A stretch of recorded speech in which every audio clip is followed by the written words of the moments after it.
In case you missed it, Prince Harry is in yet another scandal involving a charity. Africa Parks has been back in the news after the scandals that they have already had come to light, as Chad has officially cut ties with Prince Harry's charity due to a resurgence of poaching, inadequate investment in infrastructure, failure to meet contract terms, that's a big one, and what the government described as recurring irreverence or disrespect towards Chadian authorities, as well as misappropriation of funds, or at least alleged. This is terrible news for Harry. So, in case you don't know, the way Africa Parks works is essentially they contract with countries to bring in their staff and systems to help patrol the parks. And the general angle is anti-poaching and wildlife protection. But as we have seen, there is a lot of complaints about it not being very effective, about the staff being sus, and of, crimes being committed by the staff. You have to be careful what you say on YouTube, but you can look it up. There's been some atrocious accusations towards the Africa Parks staff members in certain places, and that they are treating locals abhorrently, and it's a big deal, and it has not been resolved or really fully investigated. It feels like we're going to need to find some updates on this soon. But at this moment, upon filming this, there's about a dozen other countries that still do have their contracts with Africa Parks now that Chad has dropped Africa Parks. They've terminated their relationship. But there's talks of additional countries wanting to withdraw from Africa Parks Association in the coming months, as there's not been not only humanitarian and ethical violations by Africa Parks employees, but mishandling of funds and mismanagement, which would extend beyond just one country. The problems that Chad has mentioned as their reason for terminating their contract with Africa Parks is widespread. It's not just Chad. This is one organization that goes around to multiple countries. So there's multiple countries going to be experiencing this subpar results from Africa Parks and having similar concerns. So there's a lot of buzz at the moment that there's going to be additional withdrawals from Africa Parks from other countries. And this all sounds far too familiar, doesn't it? The mismanagement and misappropriation of funds, the lack of attention within a charity that we saw and heard go on with Sentebale. These are the same types of concerns, which, as we know, Sentebale erupted into a very big scandal that is still kind of coming up in the news here and there. Prince Harry has never commented on the Africa Parks scandals besides being like he's confident that they'll investigate it within their own channels.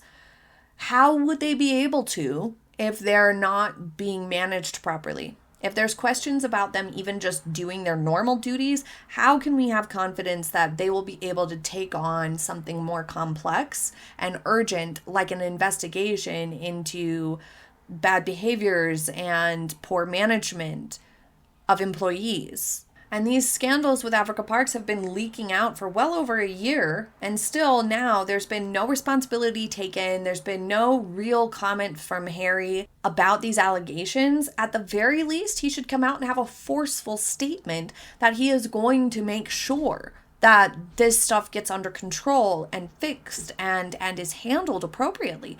But nothing. Crickets. He probably doesn't have any idea what to do about it, even if he did know. And this is the tip of the iceberg for this Africa Parks nonsense.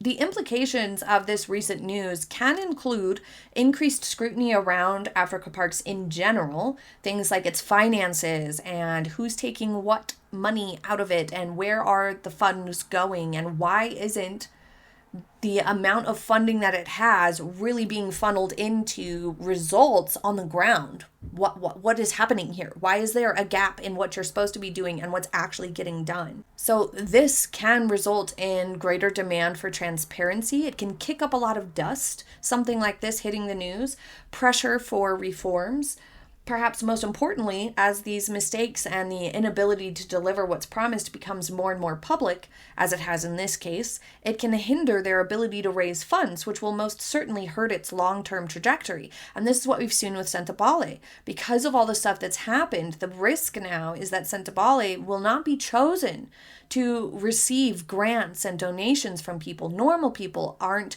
as drawn to it to support it financially or with volunteering. The same thing's going to start happening with Africa Parks at this point, especially big donors and sponsors who care about the integrity of the charities that they support. It's already hard enough to find charities that will actually put the money to the cause instead of taking it for themselves, for the managers and the board and the directors.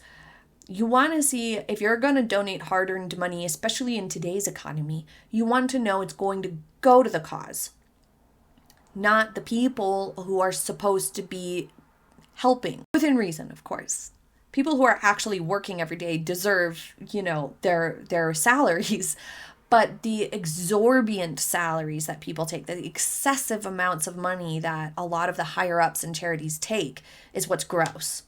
And as I said, this ticks the exact same boxes that we saw, the same list of problems that Sentebale had, and we saw how that turned out. And some of that responsibility was on Harry's shoulder. The commission made that clear, that Harry, in his leadership role, should have done more and should have done more sooner.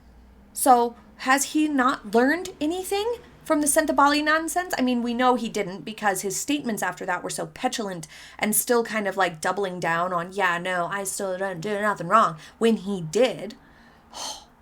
But now Africa Parks is going down the same path. What is the common factor here? Harry. Harry is the common factor, which means this is going to impact him negatively even more than just Sentebale. Because when it was just Sentebale, people could be like, well, it was a one-off. Maybe this one thing had all these problems. Maybe there was genuine issues with Dr. Shanduka. Maybe it was her. People could give Harry a little bit more benefit of the doubt. But now two charities having scandals and allegations of mismanagement that can be directly tied back to Harry's lack of involvement and lack of leadership within the charity and lack of oversight, because that's one of Harry's roles as a patron or as a board member, as he is now, because originally he was a patron of Africa Parks. Now he's a board member as of a couple years ago.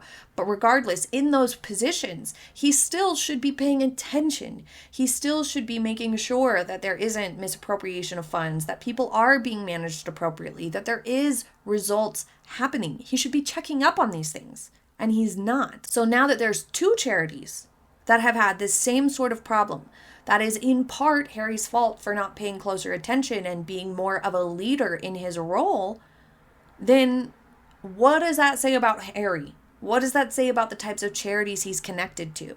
This is going to have a bigger impact on Harry himself than just Sentebale alone did. And as we know, Harry largely doesn't do much, as many people have pointed out, as a patron and even as a board member. A lot of it is more symbolic, especially with Harry. It's more, put your name to this because it will get publicity, because it will really help add a degree of credibility. Having Harry's name attached to it was the theory before, at least before Megxit. But now it's showing us that Harry does not add any credibility to these charities. And even though he is in a largely symbolic role, he still has duties as a leader, as a patron, as a board member, any of those things, to make sure that things are running the way they're supposed to run, to sort of oversee it and check it, because he is putting his name to it. And that used to mean something.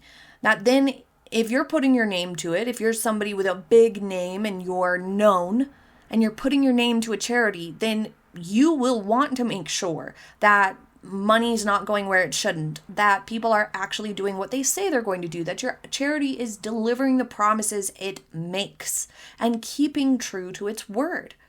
Because otherwise, why would you want your name associated with that charity? Duh.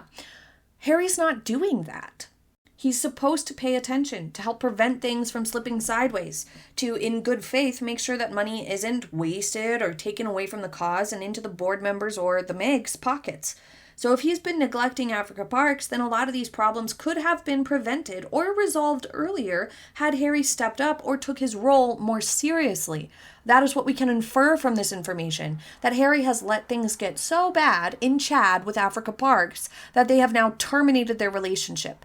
What countries are next? What other countries are not having a good experience with Africa Parks? Why isn't Harry paying attention to this issue and fixing it before it gets this bad? And beyond that, it's plainly another negative to add to his image. It's demonstrative of his lack of work ethic. If Harry were to come out and say that he's pushing for higher standards and greater accountability because this is a cause he's passionate about, and he wants to make sure that this problem stops here and now, he wouldn't look so cowardly and foolish. But he's not, which signals to the public that he may likely be a large part of the problem here. And this news brought something to mind for me, though. I've noticed, especially this year, that Harry and Meghan haven't been really coming out to support one another publicly very much at all. When something like this or the Sentebale scandal happens, you would think Meghan would put out some sort of lofty, haughty statement in support of Harry and his work, highlighting the good that he has done and instilling confidence that he's focused on solutions or whatever, that he's passionate about these things and it means a lot to him. Likewise, Harry isn't doing the same thing for Meghan either. He's not coming out and saying that he supports her projects and that they're so great or that the products are so wonderful or anything like that. He either hides from it, as is the case with Africa Parks, he's just hiding away from the whole thing, or he gets all tantrumy like he did with Sentebale and starts arguing in public, and Meghan just ignores the whole thing. She pretends like it's not happening. It's pretty strange. It's as if both Harry and Meghan are perfectly happy to just completely isolate each other's public image whenever possible. And there's a small degree of strategy there because the Meg really wants to do commercial Hollywood-esque type stuff as much as she doesn't fit into those spaces. And Harry prefers to stick to the pay to show up type stuff. So in some ways it makes sense to keep their images separate. And in some ways it is what's best. Because as I've said before, it doesn't make sense for Harry to get involved with Love Meghan or As Ever because that's not his zone. He doesn't care about those things. And just like it doesn't make sense for Meghan to be involved in Invictus. She shouldn't be talking or giving speeches or introducing anybody at Invictus or walking or marching anywhere with Invictus. It doesn't make sense. And we've said that a lot. But Harry and Meghan have made such a huge song and dance about doing everything together. Remember, salt and pepper move together. We're all the time together. And holding hands and clinging on to each other for dear life, even when it's completely, entirely inappropriate. That this sort of ignoring each other's big moments in public narratives, like this scandal with Africa Parks or stuff that Meghan's doing, trying to make a big deal. Now it looks peculiar for them to not be publicly supporting each other or making any comments about each other's stuff going on. It doesn't align with the clingy image that they have pushed before, which is, of course, one of the risks of what their original vibes were, being so obsessed with the love story, the hand-holding, the glued-together stuff, that they've created a new problem for themselves, that when they do ignore one another, it is conspicuous. And that's not helped by the fact that we know how statement-happy Harry and Meghan are. They put out unwanted comments and information and try to package it as official statements all the time. All the time. We're hearing stuff from Harry and Meghan that we don't want to hear about and we don't care to hear from them about at all. And we're all super sick of it. And so that makes it stand out all the more now. You're so happy to put out frivolous comments about stuff all the time, just churning it out nonstop. Why are you acting like this stuff with Harry's not happening? And why is Harry acting like this stuff with Meghan isn't happening? Why are they pretending like it doesn't exist? It's weird.